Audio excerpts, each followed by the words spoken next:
Well, it's 6 o'clock. If you could join me for the Pledge of Allegiance, please.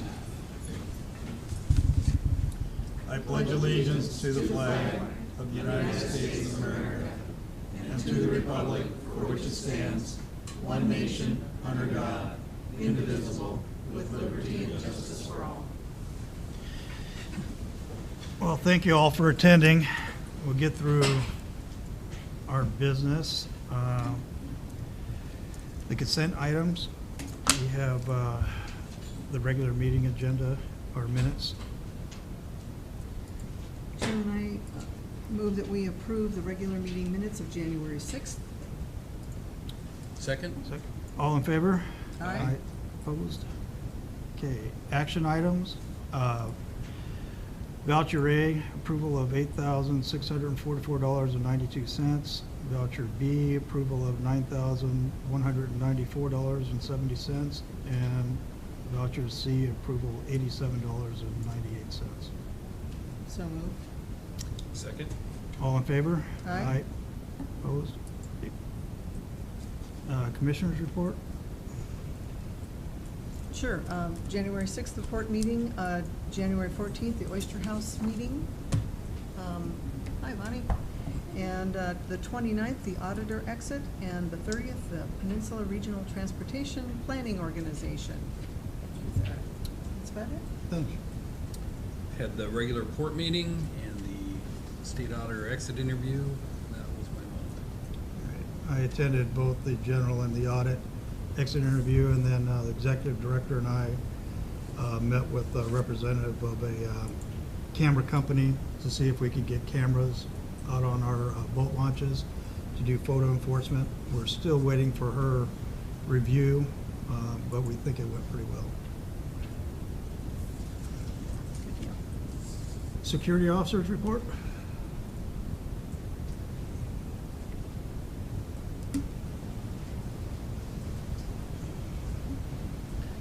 Travis Merrill, Port of Allyn Security. So we had a boat sinking this month, and it's fortunately not our responsibility since it's outside of our jurisdiction, but it's still an environmental hazard that is in our bay. We've tried to contact the owners multiple times to have them remove the boat or do something with it, move it, to no avail. So we had the Coast Guard out here, we had Department of Ecology out here, and they just kind of threw their hands in the air. Now you got a sunken boat. So kind of waiting from word from them for that to be dealt with. Nothing to speak of for incidents other than that. I did also attend the camera meeting, and that looked well, in my opinion, as well, for photo enforcement at both our ramps. Has DNR been contacted On the boat sinking? Yeah. I'm not aware, but I think they have. Okay. Yeah. The only people I met with were on the day after were the Coast Guard that were out here wandering around and the Department of Ecology representative. And we haven't seen any fuel leakage or? No. I really don't believe there was much fuel on that boat. It's been pretty much derelict out there for quite some time.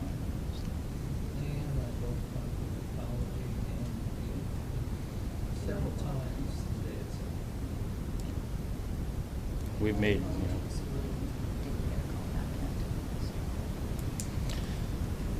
All right, thank you. you're welcome. Executive Director's report? All right, state audit.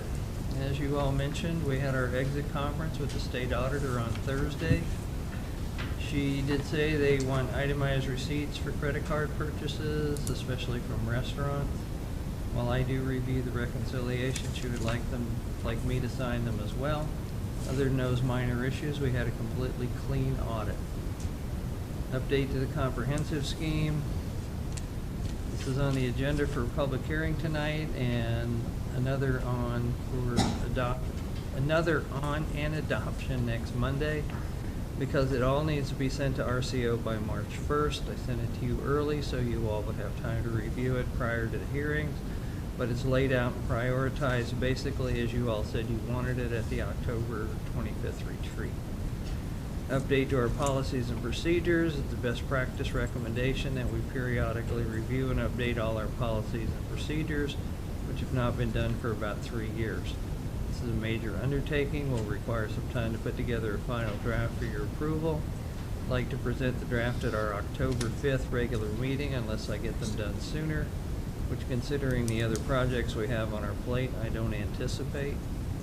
Budget adjustments. As you're aware, we have a number of changes to our project agendas and other things, and I recommend we do a mid-year budget review.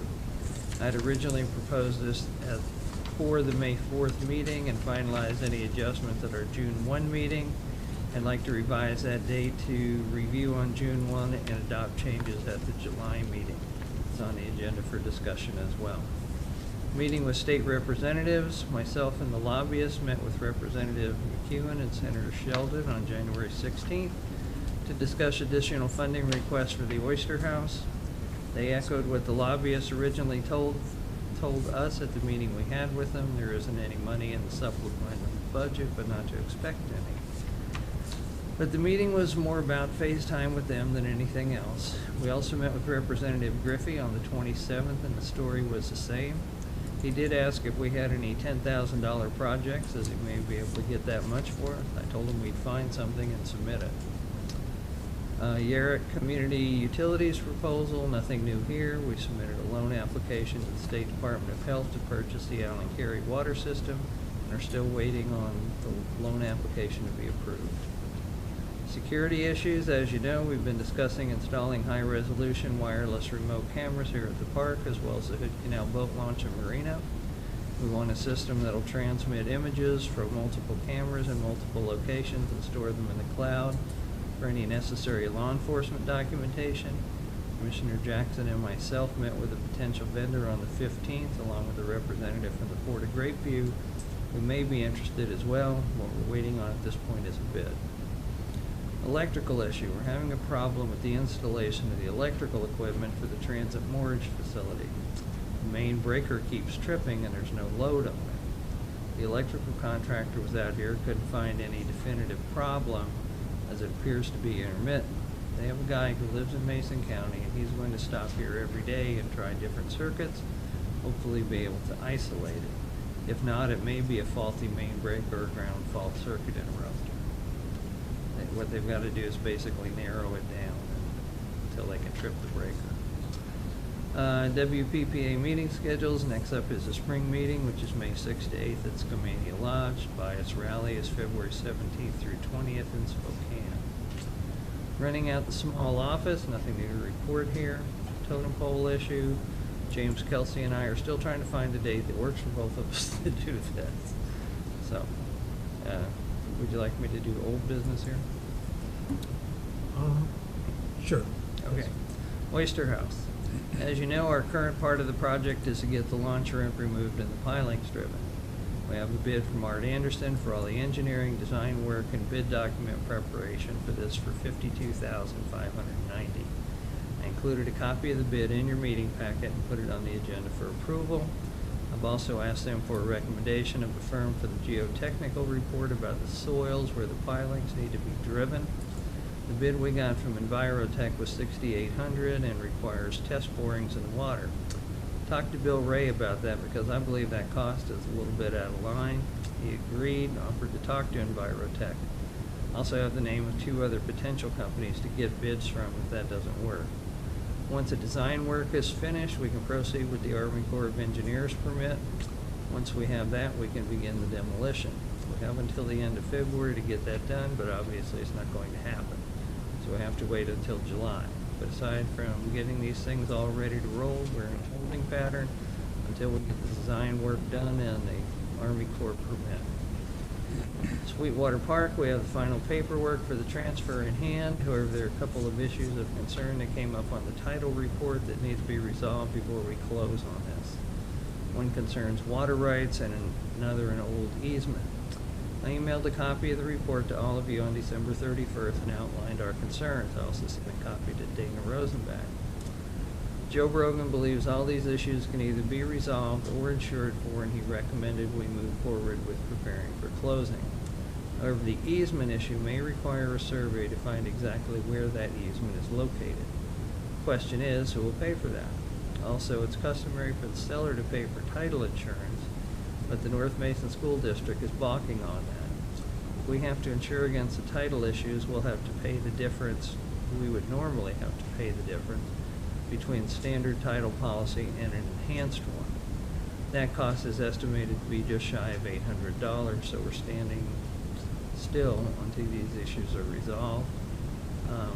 The water rights things have been resolved since I wrote this. Two of the companies that had water rights are no longer in business. One of them hasn't been in business for 50 years. So there's just a lot of old stuff, and what Joe's doing is he's talking to the title company about getting those things off the title. So, staging area development, as you know, we closed on sale of the Ogren property on December 31st and are now the owners. Nothing new's happened on this since last month, other than I called Honduras and had it added to our insurance policy. I did cover the contents for $100,000, even though we're requiring the Ogrens to have renter's insurance. Considering what could happen, I felt the small amount to cover the contents was worth the extra protection. I mean, that was cheaper than being engaged in a lawsuit. The last thing we need would be for some disaster to occur and get sued. We've also discussed getting access for the required inspections and assessments with Ms. Ogren so we can move forward quickly once they vacated the property. She's agreed to be cooperative. Hopefully we can begin the demolition shortly after they move down. All ports meeting, we've contacted all the Mason County ports again last week and asked for some dates that work for everyone to have another Mason County all ports meeting. We're just waiting to hear back from everyone with dates to schedule this. I have heard from Duato and Shelton about being interested, but no dates yet. Nothing from Hoodsport. The last Kitsap All Ports meeting was January 27th, which I was not able to attend. Transient Mortgage Expansion Project. This project is essentially complete. We do have some additional reimbursements to submit, and unless we can use the leftover grant funds for the fire system upgrade, that will close this out. I've submitted a scope of work amendment form to our grant manager at Commerce for this. She told me it would be an expansion of the scope of the grant, but since it was a code issue, there's a possibility we could. She told me to get costs, write it up for her, and submit. She'd see what she could do to help. We asked Art Anderson and Associates to work up an engineer's estimate so we'd at least have an idea of how much money we'll need, as well as get a clarification of exactly what we would need to do. They contacted the fire marshal, as in reviewing the code requirements, one question that would significantly impact costs is whether or not a sprinkler system is required for the dock. Art Anderson believes it's not required and stated several code sections dealing with this and followed up with a note to the fire marshal citing those codes.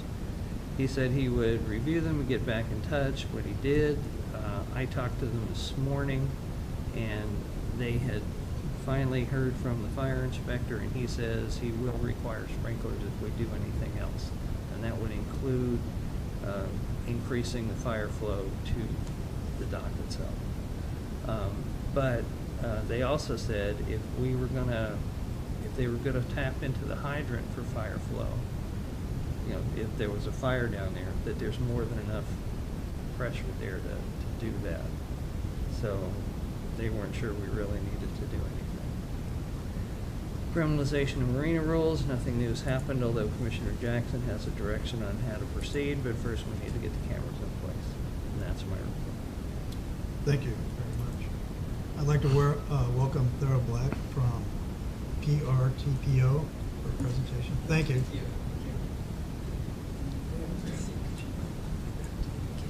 Oh, sure.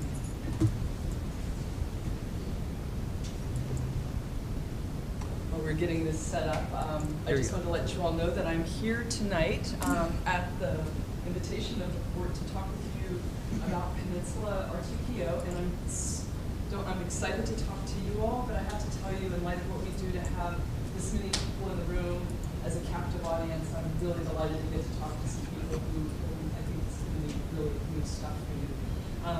So what I'm going to do tonight is talk with you about Peninsula RTPO. I'm going to explain what all that means, but I'm going to give you a little bit of a bigger overview so you understand how it fits into that bigger picture. Let's see if this is going to work.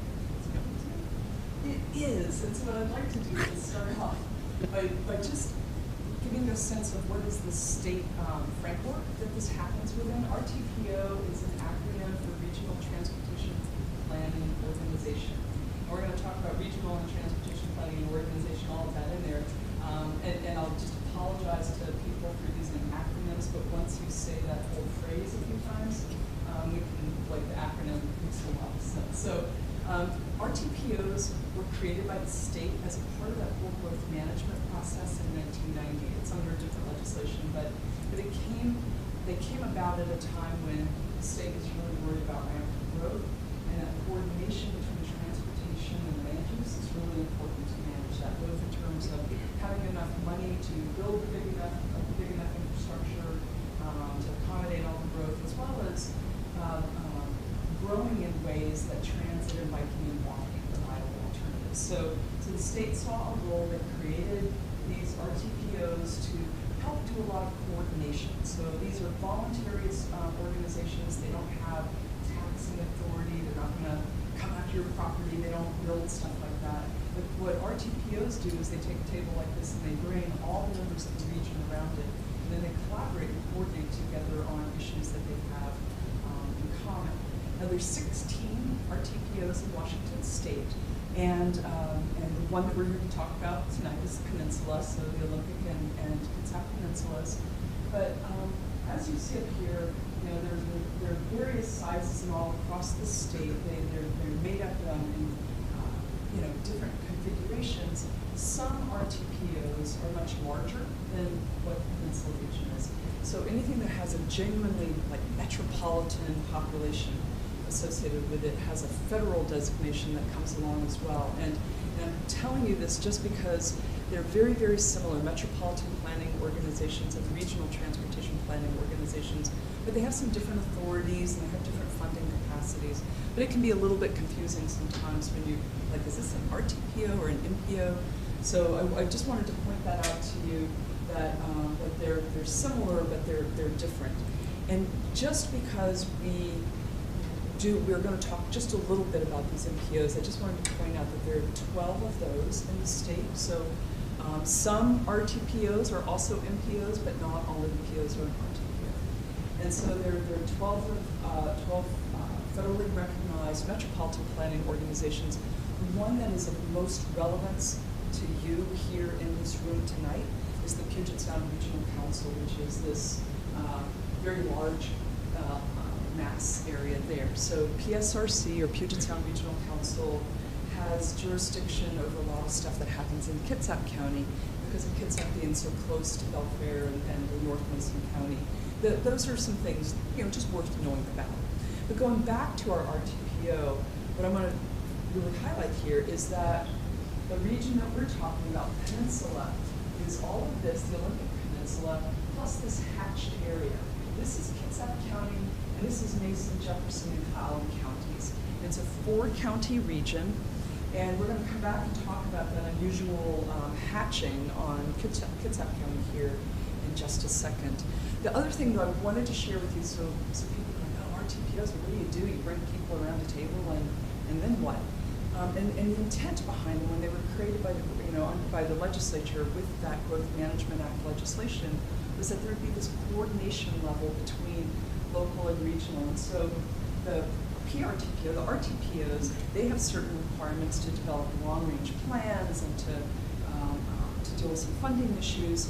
And that long-range plan sets a framework for the way that local jurisdictions develop their comprehensive plans.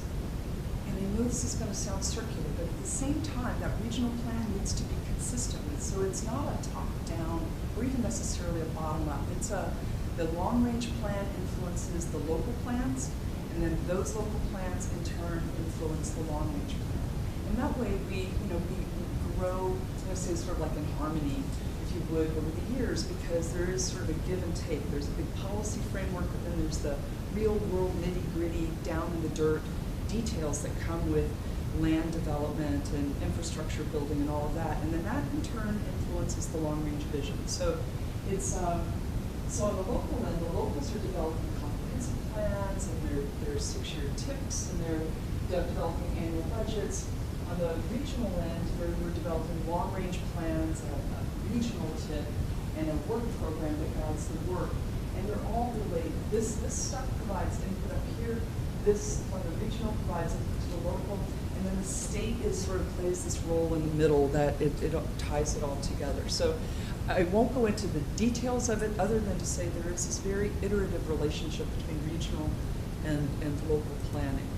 So if we talk about the Peninsula region specifically, there are 31 member jurisdictions. As I said, there's 4 counties: Mason, Jefferson, Allyn,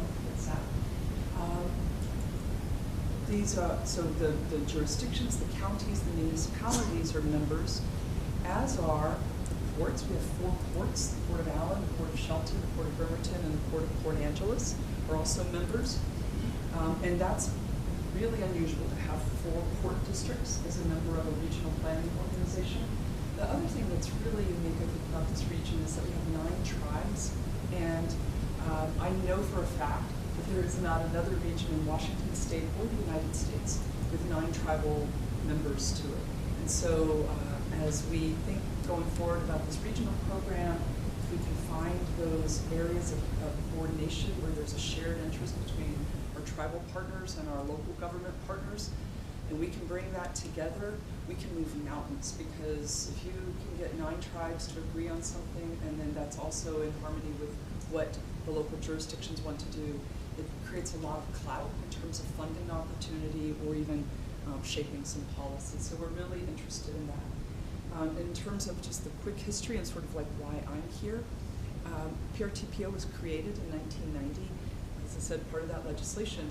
But for its first 29 years, it was administered by the DOT. It was administered by Washtenaw Olympic Region out of Tumwater.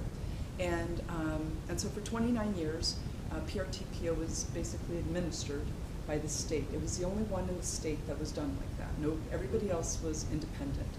And so a little over a year ago, DOT let the region know that it was no longer going to be taking care of it, no longer administering it. And so PRTPO thought through how it wanted to grow, how it wanted to manage itself. And starting July 1st, for the first time in almost 30 years, PRTPO is an independent entity able to sort of figure out for itself what is its policy direction, what does it mean to be strategic when you are a small rural region like this. So this was a really big deal that came about the 1st of July of this year. In terms of organizational structure, again, there's not a region like this in the state. There is no staff. I'm a consultant. The lead planning agency for the 4-county region is Kitsap Transit. And my contract is with Kitsap Transit. The lead fiscal agent, who receives the state funds that pays for the work, is Jefferson Transit. And then there's an executive committee made up of the chair, the vice chair, and the treasurer, who sort of provide oversight to everything.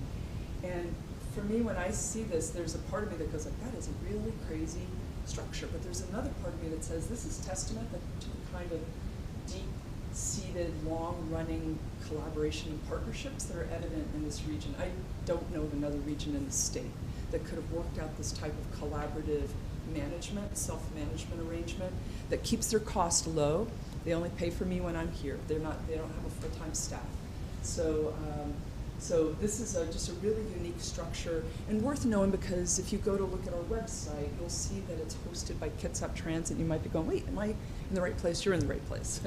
The other thing that I would point out about the organization, like most organizations, maybe larger, has it's got an executive board, so policymakers, senior staff members are on that, and that's the decision-making body. So if they're adopting a plan or a policy or making a funding decision, those decisions are made by the executive board.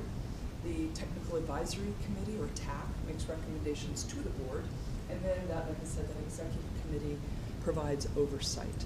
So a few things I think are really interesting about this region that I want to call out to you. First of all, I want to go back to this thing about Kitsap County. There are a lot of things unique about this region. One of them is that Kitsap County is the only county in the state that is in 2 different RTPOs. And this is a really unusual situation They are part of the Puget Sound Regional Council. So everything that goes on in Kitsap County, just over that border line there between Mason and Kitsap, has, I'm going to say like the heavy hand, or the PSRC has much more authority than what PRTPO has. And so Kitsap County really has to play by those specific rules. But Kitsap County is also part of PRTPO. And in my relationship now with PSRC, one of the things that we look at with Kitsap County is it's sort of like a gateway county. It connects the highly rural parts of Western Washington with the economic engine in the central Puget Sound. And so both in terms of commute, people who commute into that major metropolitan area for work and take their paychecks back home, or conversely, what I've heard a lot as I've been out and around on the peninsula is the importance of tourism, people coming from the cities to spend their money out in rural areas. So that is a really unique situation. The other thing, there are a couple of other things really unique about the region, like I said, the tribes, the ports, the transit agency, but also the federal lands presence with the Navy and its various bases and facilities in the region, as well as having Olympic National Parks smack in the middle of our region, National Forest, and a lot of state lands too, but in particular those federal lands. There is some funding that's available to local agencies who partner with federal lands like national parks or national forest that are not available to jurisdictions that don't have federal lands in their backyard. So we're going to learn more, we're going to make sure we're tapping that partnership and that relationship as much as possible. And then I do know that from the national park side of things, they like that kind of coordination because tourists are coming there from a long ways away. So having that coordination with the gateway communities is a really important thing. So I just wanted to point out that we do have some kind of unique characteristics here.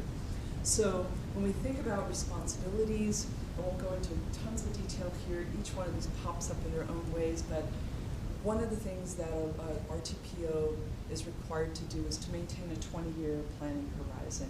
And so it's hard. We're best at planning a year out. Like that's when we have a pretty good idea of all the details that are going to affect a plan or a project or a process. 5 years out, we have to do a lot of that because that's just the way the money works. 20 years out, things start to get, you don't focus too much on the details because whatever I'm here to tell you about 20 years from now, it's wrong. That's all I can say. We're having a hard time staying abreast of what's happening 5 years from now. The pace of change is really, really accelerating.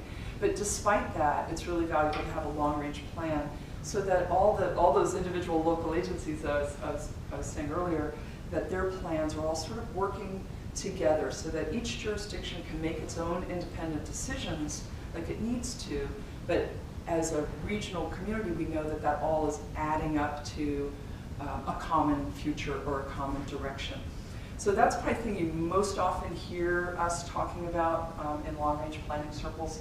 But there's also a transportation improvement program, or TIP, and that is sort of built up from the programs that are developed by each of the local jurisdictions. And then within that process, PRTPO also gets to allocate a little bit of federal funding. It's not much, it's about $215,000 a year, which, as they say, it's better than a poke in the eye with a sharp stick, but it's not really a lot of money, but that's okay. We'll make the most of it as we can. And then something called the Unified Planning Work Program, which governs the work that we do on a year-by-year basis so that we can say to you, the public and policymakers, this is what we want to accomplish over time, and this next year and the year after moves us more steps in that direction. There are a few other things that a PRTPO will do that you may run into us every so often in the community. We talk about system performance, and I will say that when they wrote the legislation, they were very urban-centric in their thinking, and they're thinking system performance means congestion relief. And if you're in Seattle or Bellevue, yes, it means congestion relief.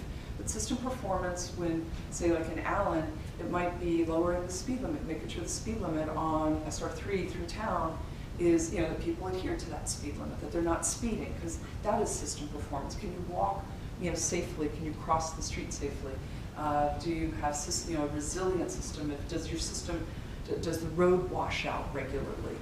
Those are all ways of thinking about system performance. Human services transportation, that's things like this sort of social safety net that makes sure that nobody is stranded. And so helping to coordinate that and identify those projects that go forward. A lot of working with nonprofit organizations. We do a lot of outreach and engagement, or we are going to be doing more of that, and opportunities like this to captive audience always helps on that. And then again, that consistency, that coordination between local and regional planning is an important function. And so then I'm thinking like, okay, I'm here tonight talking with you all at the Port of Allyn. And so you're thinking like, okay, so what is transportation, port, how does that all come together? I'll say that economic vitality is one of 6 statewide transportation goals. Transportation is vitally important for economic vitality.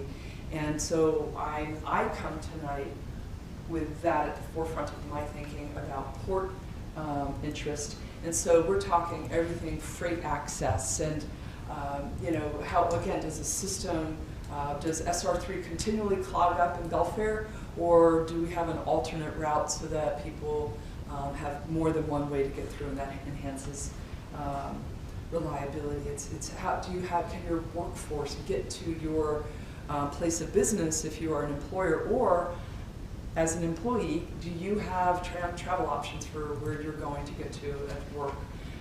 Ingress, egress, you know, if you can't pull into or out of businesses, it's hard to do business.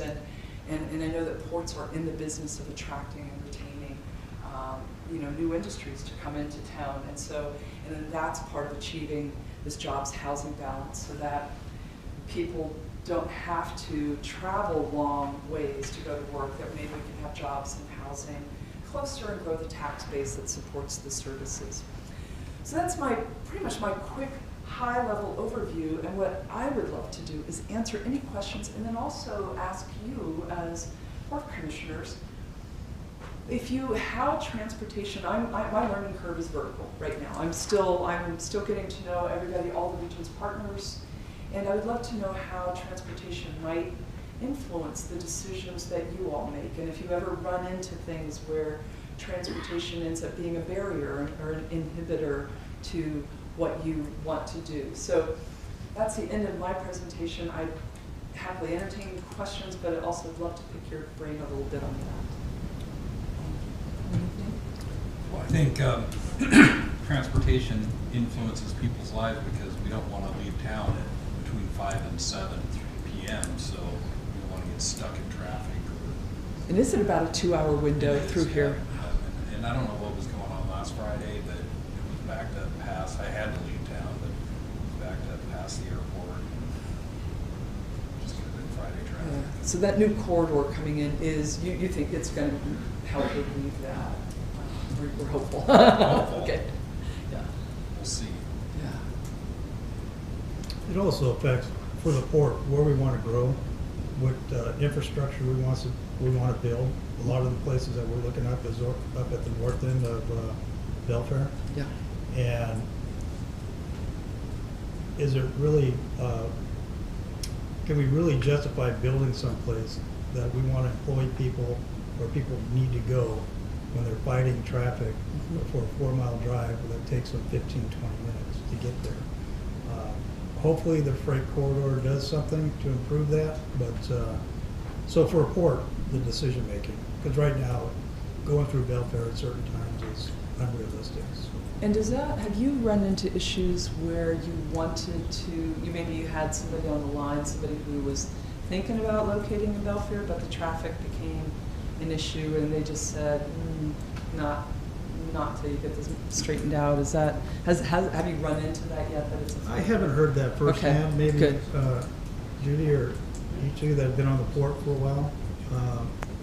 But I haven't heard it firsthand. Okay. But there's a lot of valuable property up there that There sure isn't is. selling as quickly as I think it thought it would. So, but yeah, I haven't heard that firsthand, Okay. that a business wants Yeah. to locate here because of traffic. That's good. I'm glad, just because that project has been in the pipeline for so long, and it'd really be unfortunate if we'd lost it just because it hadn't moved yet. Or is the infrastructure really water, sewer? that's part of it, but Yeah. again, the traffic is, does back up quite a bit. Yeah, it does. One of the things too, I've been on the PRTPO for many years, and, PRTPO has had the ability to do planning grants. And actually, that's why I thought it was really important that you come and speak, is that, we are really small, but there are some things little small things that we could do with the right planning monies to change, like sidewalks in Allyn. And WashDOT is going to deal with Highway 300, which, that's a danger, that's scary. And then also the trails, trail system is also part of that. We have a trail system that is in the works, or at least we hope so, that I think can take traffic or foot traffic at least off of Highway 300. Again, there's been a few lives lost because there's nowhere to walk and it's dangerous. So I think this has been such a valuable organization that I don't think we really have understood or utilized. And I'm really glad that you're here to explain. You've been awesome. Well, if it's not apparent, I just find this regional level of collaboration really fascinating, and I feel like the region is stronger than the sum of all the individual parts. And so, a question I have for you all, if it's okay to keep, because so we have ports, and it struck me. I heard you saying in the back that you're organizing an all Mason County ports meeting. So, do ports in Mason County, do you each have sort of like your own sort of niche? Is there competition among the ports, or are there some things that are really logical things that all ports would benefit from? I don't know. I don't have a lot of experience working directly with ports. That's where you start. We're really unique. I mean, we all are diverse. Yeah. So that's actually good. So you're not like just competing and stealing business from No. each other, but you're growing. Collectively, you're growing with business. That's great. This will be something, as we go forward, whether it's a freight mobility study, planning grants to figure out bicycle, pedestrian, sidewalk improvements. The one thing I will say for funding, if you've got a project, especially like an infrastructure project that you want to fund, if you can break it up in incremental bite-sized chunks, so first you get your planning grant, and then that allows you to come up with some reasonable alternatives, engage the community, come up with a preferred alternative and have a real cost estimate, or as close to a real as you can. Then you can go get the funding to do the design. Still not at the construction phase, but every time you take another step, you have a project that's more construction ready, and at that point it becomes more and more competitive. So in the 28 years I've been doing transportation work, the one thing that just constantly amazes me, and I don't think that many people in the public understand this, is that for something as vitally important as transportation is to everything we do. I mean everything. It's not just transportation. It underpins schools and jobs and economic vitality and emergency access and community livability, go on and on. It is funded in the most haphazard way, and it's not the local jurisdiction's fault, and it's not the state agent DOT's fault. It's just the way the money works is so bizarre and so competitive. And so what it does is it pits local jurisdictions against each other to try to get funding for things that it's like, this is just basic, like if you don't take care of this, it's going to deteriorate and it's going to cost even more to replace it. And so it's just this, I think the general public just assumes there's normal, regular funding that flows through on this, but a surprisingly large amount of the funding is competitively awarded, or it's either competing against another jurisdiction, or even within the same jurisdiction. Does this go to law enforcement? We've only got this much money. Do we put it in law enforcement or pavement preservation? And I don't envy any of these jurisdictions the decisions they have to make, but it is a pretty dysfunctional way to pay for something that is so essential to everything we do, and we take it for granted. And it starts at the federal level, and but it is, if we can think about how to approach the funding strategically, there are ways of getting at it. Well, does anybody have any questions or comments for Thera? Yes, ma'am. Can I make a comment? Yes. I was in that mess Friday night. You know, and this is gonna sound really counterproductive, but the stoplight there at Taco Bell, if they had a no right turn on red, they use that as a merge lane. And instead of buzzing up there and they've got 5 cars in line, you've got 100 cars this way. And every time they keep merging them like it's a merge lane, and that distracts traffic tremendously. So help me understand, so we're coming southbound on SR3, right? Yes. And then and you're at that light, and so you're saying, don't allow right on red there.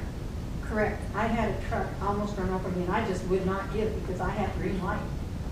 And he just nearly pushed me into the other lane. He didn't hit, because I just didn't spot. But they will force themselves in, and it's like a merge lane. So they come around Highway 300, and you've seen it. Oh, Not I that see. I many know what backed you're, up. okay. They keep theirs going. And the ones up the hill just back farther and farther and farther. So I know that is a factor. Yeah, that signal, that intersection has had some problems. I see they put the little barriers up so you can't turn into the Taco Bell there, and that's good, because I knew that was, people would turn right and then they would stop and wait until they could turn into the Taco Bell. It was like, that's bad. Yeah, and that little road is a county road, actually. Yeah. So it was the county that did that. Yeah. There, if I might follow up on what Bonnie said, the folks do the same thing coming down the hill into Belfair. There at the Starbucks, they'll merge over to the left instead of turning right on the right only. They'll merge into the left. Just trying to get ahead a bit. Yeah, just try to get ahead of the person that's going as fast as they are. Which is zero. I really don't hold a lot of faith that the freight corridor is going to relieve much congestion in downtown Belfair, because that 4-way intersection at the Old Belfair Highway has been failing for quite some time. And that traffic is not going to be influenced by, Yeah. that's. That backup will continue even with the freight corridor. Yeah, that's a problem intersection right there too. Yes. Now, I'm not sure if this is true, but I have heard that there is a possibility of Amazon building a big distribution center up by the airport. What is that going to do to our already horrific traffic coming and going? Because for the most part, us people here in Allyn and Belfair, we have one main way out, and one main way in. Otherwise, taking big, long loops, out, going down towards Olympia to get back up to, Tacoma and whatnot.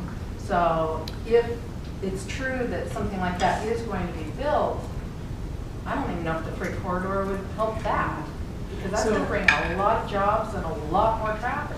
It is. One of the things I find interesting, so I got to do some work up in Belfair looking at that corridor and how that area was growing, and I haven't heard about the distribution center. I will say that if it's a really big distribution facility, there will be mitigation, and it might provide funding to mitigate some things that there would not otherwise be funding to mitigate. So I think that that's a possibility, as long as there's, everybody stays aware of what's going on and gets involved in the process, and I'm sure something of that magnitude would have pretty good notification. The other thing that jumped out at me when I was looking at the traffic data this a couple of years ago is the importance of Lake Flora Road to North Mason and South Kitsap there, the Bremerton area. Lake Flora, like SR3, you're not going to put much more traffic on SR3. It's not, SR3 is not going to be widened its length, and so it's right now it's about trying to figure out how to make the traffic that's on there operate better, make the corridor operate better. But future growth, I mean, Belfair is closer. It is closer to Port Orchard via Lake Flora, and then that Highway 16. Interchange than it is to Bremerton, and so I think in the future we're going to see more, and certainly with the truckers. The north, there's an intermodal freight transfer facility in North Mason. You've got wonderful, wonderful folks who are operating it. They're bringing more and more business coming over to the Tacoma Narrows, coming out 16 and taking Lake Florida to there, because the traffic in Port of Tacoma and Port of Seattle is so bad. So I think as the central Puget Sound, the I-5 corridor grows, that might be, if somebody is thinking about a big distribution center, that might be what's driving that thinking. And then that connection, that Lake Flora Highway 16 connection is going to be really important. That Lake Flora right now. It'll have to be upgraded. Something has to happen there because Yeah. there are so many wrecks there. Well, and that's a bad intersection. I know the Yeah. state really wanted to try to solve that intersection with the Belfair Bypass Freight Corridor project, and that's not going to work out for them on this project. But that is a bad intersection. Years ago, it was on the plan, it's been on there for many, many years, to cut from Purdy on over and come in the back to Fort Bremerton. Is that still in the planning stages, or? I Still on know the schedule, or? nothing about that. I know nothing about that. I do know a lot of that area The back freight here is corridor really is high environmentally five. challenged. So I don't know how I know they do worry, just even like the Purdy, the bridge and that whole 302 corridor is just, it's so environmentally constrained. So there may well be something that works. Yeah, I'm there just was, not because I was familiar on with the committee for it, and they were going Yeah. north of this bit. it. Okay, interesting. And maybe leaving the Purdy Bridge Yeah. here, but cutting north, cutting across there and across the peninsula and Yeah. talking to the back of Fort Bremerton or Lake Florida. Interesting. that area. Yeah. One of the things that's so important as that area develops, I mean, it's going to develop. That is, what will happen over time, or big chunks of it, is that whoever's thinking through the transportation, that we start to try to put a bit of a grid in so that we're not just putting everything onto one road, because we see what happens with SR3. And so if that is happening and that puts another piece of that grid in, that could be good, but I don't know that area at all. Anybody else? Look, there, we can't thank you enough. Oh, We this really is appreciate wonderful. it. So much. Yeah, and I'll just leave, I didn't bring enough for everybody here, but I've got a few, it's like a little leaf behind. I'll say this is PRTPO's first general public meeting, so thank you for the Thank you. honor of getting that to be here, and we've shared those. Great. Yeah, and maybe we'll have a chance to Thank you. get you some funding on something. Yeah, thank you very much. Thank you. Okay, next on our agenda is the public hearing on update to the 2020 comprehensive scheme of harbor improvements. There was discussion today whether or not proper public notice was disseminated and that people heard about it. Our office manager, Leanne, did send it out. Whether the newspaper published it, we can't verify that. I'm going to ask the commissioners whether or not we want to table this for the next meeting, which we have scheduled for February 10th, next Monday, and we'll get that notice out. I did go through the Public Notification Act real briefly. I didn't see, since this is just a review and update of the comprehensive scheme, where that public notice was necessary. But I don't, if people weren't notified through the normal channels, I don't want the opportunity denied to them. So, commissioners, do you want to move forward with this tonight, or do we want to pend it for the 10th? And ask our office manager to send out the notice again. I'm good for the 10th, if that's all right with everybody. All right, so we're going to table item B. Okay, I want a motion. All I in move favor? that we table the public hearing for the update to the 2020 comprehensive scheme of harbor improvements. Second. All in favor? Aye. Yes, ma'am. I think one of the main reasons that these things are difficult is you make the required announcements, but like the North Bay Review would hit a lot of people in Allyn that probably don't even get the paper. And that's always been a problem. And I don't know how you do it in Belfair. They've got that new little one, but something local like that, people are more likely to see it. And So I know believe- they're interested. I know they're interested. Yeah, there was a comment right before the meeting started that somebody did see it in the North Bay Review. Yes. I have, we tried to find a copy, but we couldn't find it up in the office. I still believe I have one at home, I'll look. But if we're paying for the Shelton Journal to publish our public notices, and they should be published, so, or we should be paying them. So, anyways, we'll table this to the 10th. On that note, there is a survey that we asked for public comment on anything regarding the comprehensive scheme or what you'd like to see done by the port. I'd suggest if you haven't looked at the survey information, go on the port website and provide your input. That'd be greatly appreciated. And for those that already have, thank you.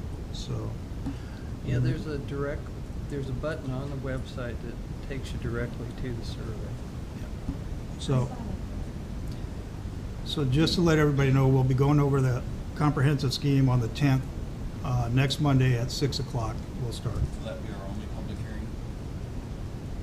I believe so, isn't it? Unless you all want to schedule another one. No, I would, yes, sir.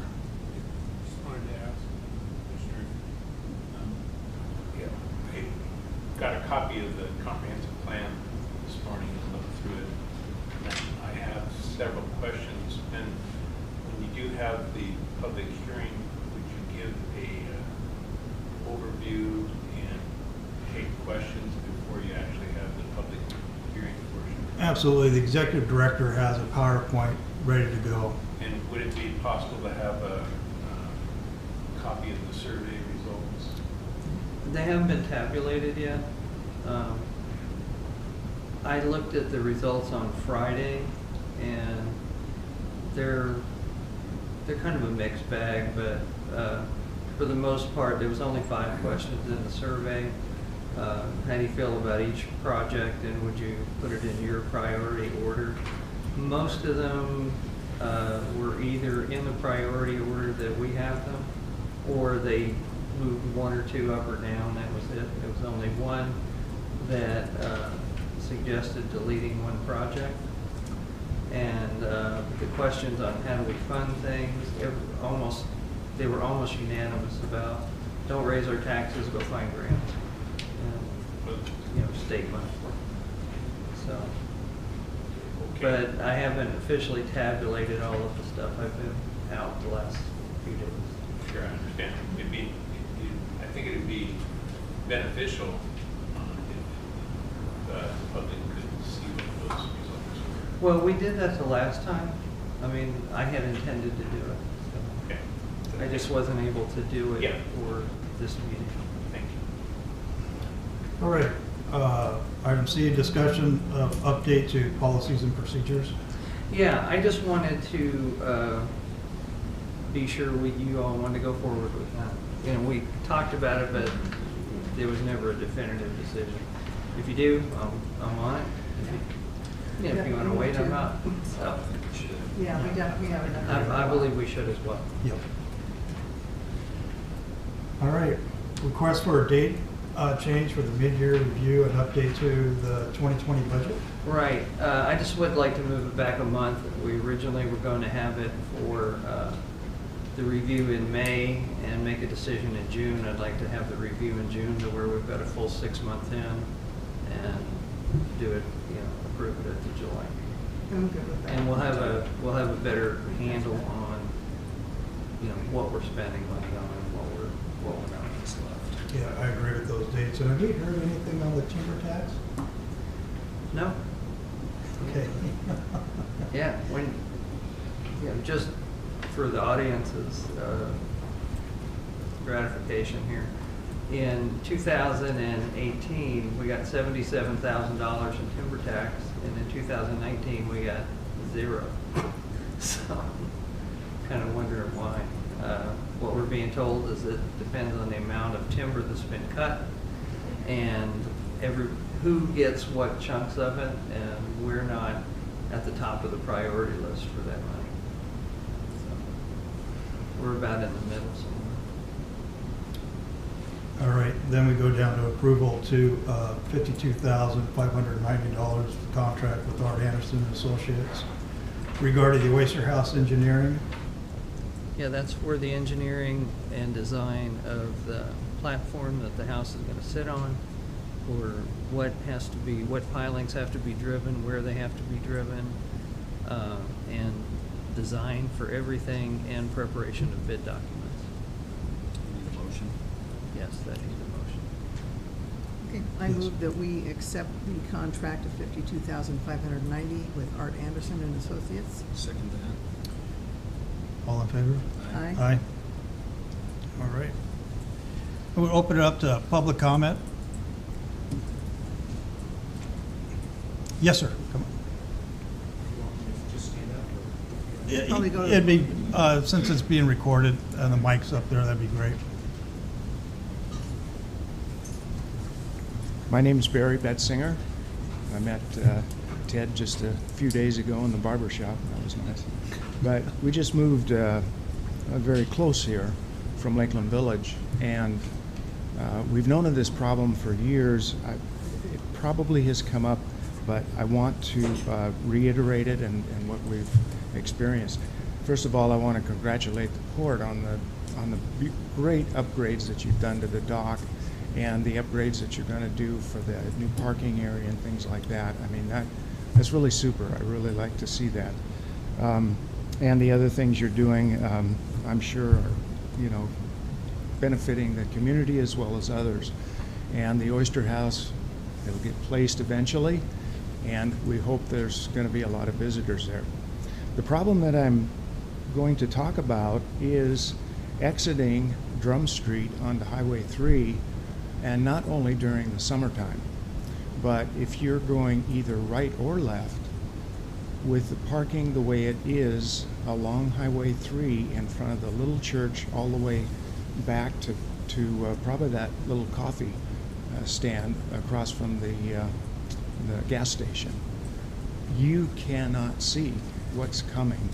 And to try and look beyond that and try and guess, okay, how far are they apart there? How far apart are they going to be when I pull out of this street? Now, with a car, we just kind of, push the gas pedal down pretty well to get out into traffic going either way. But it's going to exacerbate when you're pulling a trailer, because it is a fairly steep hill. Unless you're in four-wheel drive and it's wet, you could spin your tires and that slows your way down.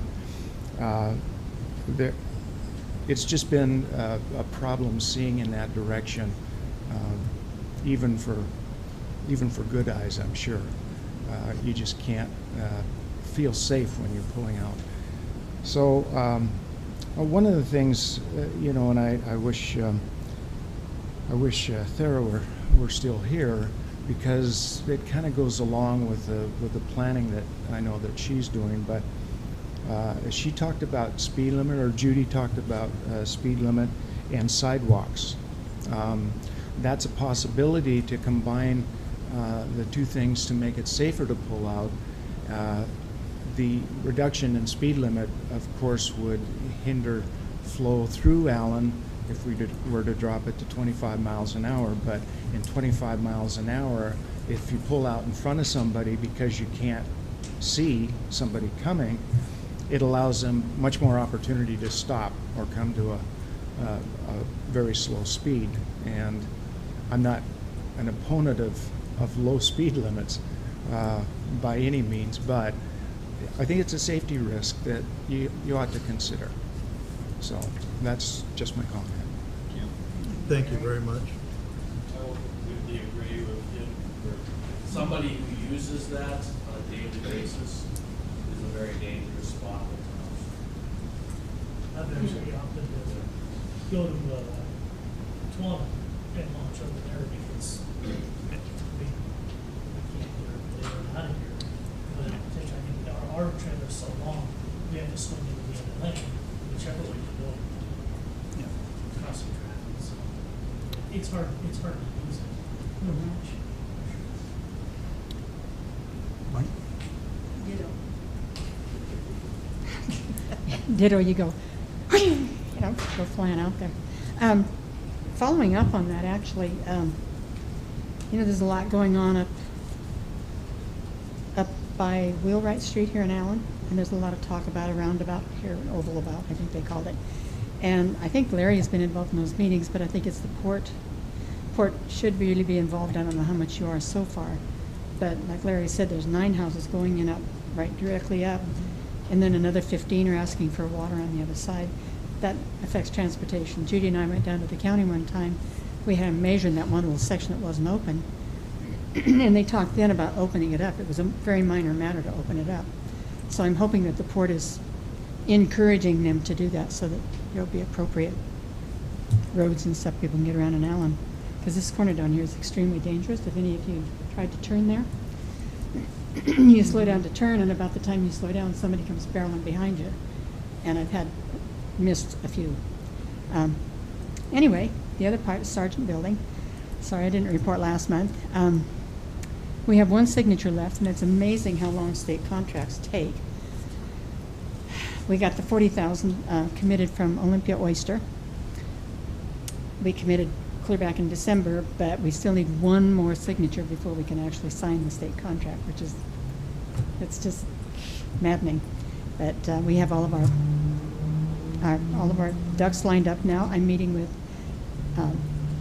Toby Johnson and Nick from Nickel Brothers this week, in fact tomorrow, and we should be able to sign the contract and get that going. Toby says within 4 weeks. So, Great. yeah. Is there any chance that Dawn could take a ladder out there and fix that tie up before it completely flies away? Well, I talked to my guys, and we could probably get them to come out and do it, because That we would be put great. it up, so. Yeah, just tack it back up until Yeah. Toby can get involved in it. But yeah, it's So when is finally. Toby gonna start? Do you know? Is he on Well, another it job? depends on Nickel Brothers, and I got hold of Nickel Brothers and I put the 2 together, and I haven't heard what their timing is, but it'll take 3 or 4 weeks for Toby to get all of the lumber and everything ordered and get it in there, and then he'll coordinate with when Nickel Brothers can actually do the lifting of the building. And Toby has come up with a different way to stabilize the building during the lifting process, which I think is really, really good. It's, I think it's going to be much sturdier than what we had talked about before. Instead of just running them down and doing a brace, he's doing a lot of cross bracing too. And he's been in there, and we've talked a lot about removing the fireplace and putting back a face, just so it looks Original. appropriate. Yeah, that it won't be used, but he's going to dismantle that and put it back in. The same with the stairs; they'll look the same, but they'll be sturdy. So I'm very excited about it. Finally going to get something going. Finally, and just for the record, we've been involved in this since 2011. Yeah. I was thinking I was going to die before it was over. I still may. We had to sign a contract for 13 more years. I'm 77 now, so that you do the math. So we'll do it though. We'll be here. We'll get it all done. That's just to run the building. That's not to get it done. So, anyway. Thank you very much. And thank these 2 guys. They're tremendous members of the Yes. committee that have been Thank you. supporting it all the way along the way. So. Right. I didn't come prepared for this, but I'm reading on this. Durham Street is the one that comes down to the dock. That street is still open, clear up.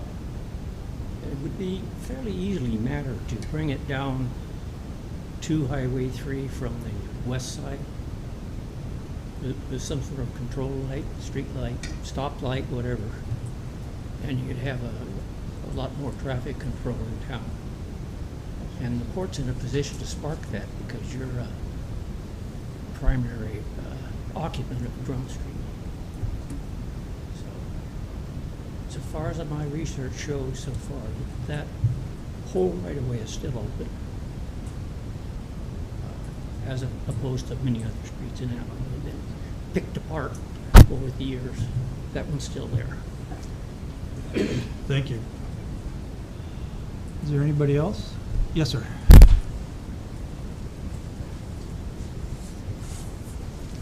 Commissioners, thank you. The meeting that you'll have next week is the 10th, correct? And that's a special meeting, so I think you do have to put public notice at the Journal about that, and I might want to look into that because they told me today when I was there that they hadn't received anything for quite some time, so there's a foul sign. I don't know how long you have to advertise it before they'll put it in there.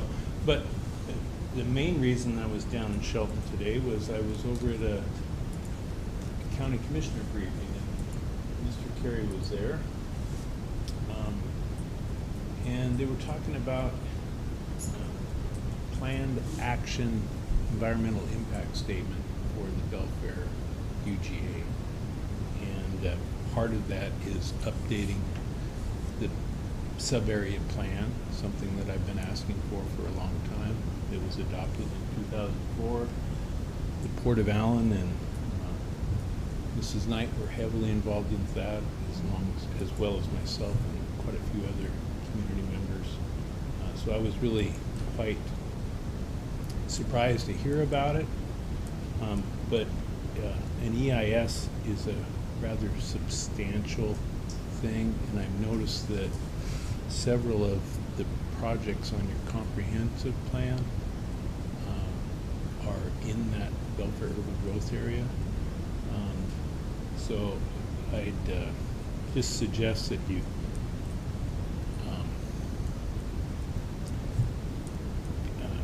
be cautious about, or figure out what the county's actually planning to do. They were talking about first they were talking about doing the entire UGA, and then they said no, we just want to do a part of it. But it really does a disservice, I think, to just do part of it and only focus on one area. They were confused about where the critical aquifer recharge area was versus the wellhead protection areas. So there's a whole lot of education on everybody's part about what this is going to entail. So, Do you know what initiated this? I have no idea, but they seem to be real intense about doing it as quick as they possibly can. Okay.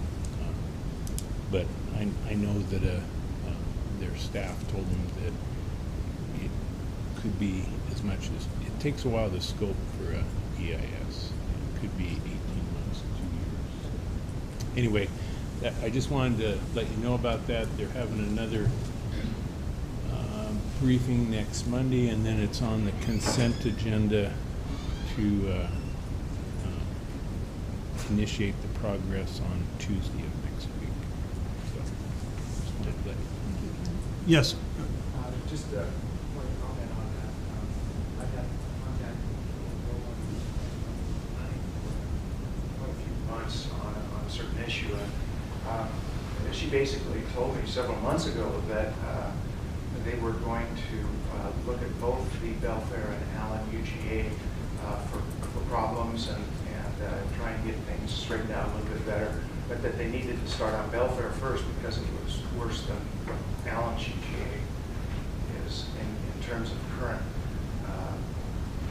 current usage and things like that. So anyway, I know they're working on Belfair first and try and get that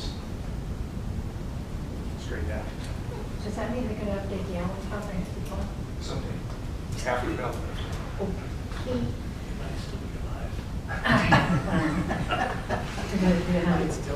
Is there any other comments? Well, one, thank you very much. This is the largest attended meeting we've had in a while, but thank you for being here. I just want to, for the good of the order real quick, is there's a couple of House bills and one Senate companion bill that for our area I think takes notice, and I want to thank Commissioner Scott for bringing it up. It's one's a recreational shooting on Department of Natural Resources land. There's a bill being co-sponsored by Dan Griffey to make sure there is recreational shooting allowed on DNR property. As most of you know, I've been in law enforcement and worked in the woods a lot, and you were always allowed to shoot on DNR property, but DNR is coming back. I understand why, the dumping, the shell casings, everything else, and then the biggest concern is safety. But that's a bill that's in the hopper. And the other one is the prevention of derelict vessels and removal. And maybe the executive director correct me, but I think this is our second in 3 months that's listed sunk vessel that need to be removed. Well, the scamper was removed, and it had been listing and got bumped out, listed and bumped out. but it finally got removed. But it, you know, we started that process, what, a year ago? And it took that long. And this one, it sat out there and was fine. And then all of a sudden, one day, it just started taking on water. So, you know, it was real heavy rain, plus it was taking on water from, you know, the bottom side. I mean, it sunk in, I don't know, 5-6 hours. And we all know how soft that mud is. Yeah. And it's just gonna start engulfing that thing, so. You know, what we're concerned about is the oyster scows coming back and forth here, because at high tide, you can't tell where the bow is sticking up, and at high tide, you can't tell where it is. And we had asked if somebody would put a buoy or something on there so we could tell. Oh, is there? Oh. It's pretty tough to see that. Because we've sat on the parking lot and we've been trying to tell maybe there's something blue in the water, but it's not. No. Yeah, life jacket. The heavy rains that we had leading up to it started the process. But then, as I was talking to Donnie, there was a hole in the hull in the back, and it just got to the point where the water started coming in there. But the bow being up in the air, just before it really went further down, the bow raised a little bit, and so we could see the bow for quite a few days when the tide was out. Now it is completely gone, even on a lower tide, at least in my, and currently it's pretty well down. I think it's totally sunk and there's no air left in the bow anymore. So I think that's the only thing that was holding it up. Commissioner? Yeah, I've got something. About the Amazon, you mentioned, I think, is that gonna be on port property? It has, a final location hasn't been determined yet, Okay. but it's either gonna be on port property over there by Defiance Marine, Okay, or it may be on Overton property. okay. It is Amazon, they're 99% sure. Amazon has filed, the plans were filed by a developer, but it's a developer that's done a number of other Amazon buildings, and the plans are identical to the Amazon buildings they've done. So, I know there's survey stakes on there. Yeah. We pulled them last week. They're rendering the facility. We kind of overlap it onto Google Maps. It's a pretty big. It's all surveyed out. yeah, it's supposed to employ 200 people. Yeah, there's, I think, a little over 300 parking stalls in Yeah. the rendering. Go ahead, Dan, then I'll go ahead and share it if Well, that's okay. the other thing I know on Highway 3, between Lake Florida and the airport, is a friend of mine just sold their property to the Indians, and they're saying they're putting a casino in there. Is that the clearing? Pardon? Is that where all the trees were just cleared off in the past few weeks? That's going to be the roundabout. It's got the Oh, roundabout. That's where the That's where the roundabout. Oh, do you mean on the Port of Bremerton property with all those Yes. clears were, yeah. Oh, yeah, there's. No, that's gonna be That's an a big industrial racetrack? building. Yeah. Oh, where's the racetrack fit into all that? Oh, I have no idea. It's still, It's going across the road, as far as I know. Well, what I was gonna say is that North Mason Community Voice, which is the last Monday of this month, Jim Rothland from the Port of Bremerton is gonna be our speaker. And hopefully he can shed some light on some of those building projects. So be there, and that's at the Hub, 7 o'clock. So hopefully he can answer some of those questions. And again, maybe if Amazon's gonna be on the Port of Bremerton, it'd be nice to know. Yeah. And also, I don't usually plug books, but all of the proceeds for this book, Betty Kruger, her and her husband Les, he passed away a few years ago, used to own many convalescent centers around Kitsap County. And she wrote a book, and all the proceeds is gonna go to the Hub. So, and these books are available at the Hub. It's good reading. It's a good story, some history. They've been around here. She was around here since, gosh, her grandfather was here in the 1800s. So that's all I have. Thank you. Well, there's nothing else, we'll be adjourned. Do I have a motion to adjourn? Move to adjourn. Second. And we're adjourned. Thank you again. Thank you so much. Thank you. Thanks for coming.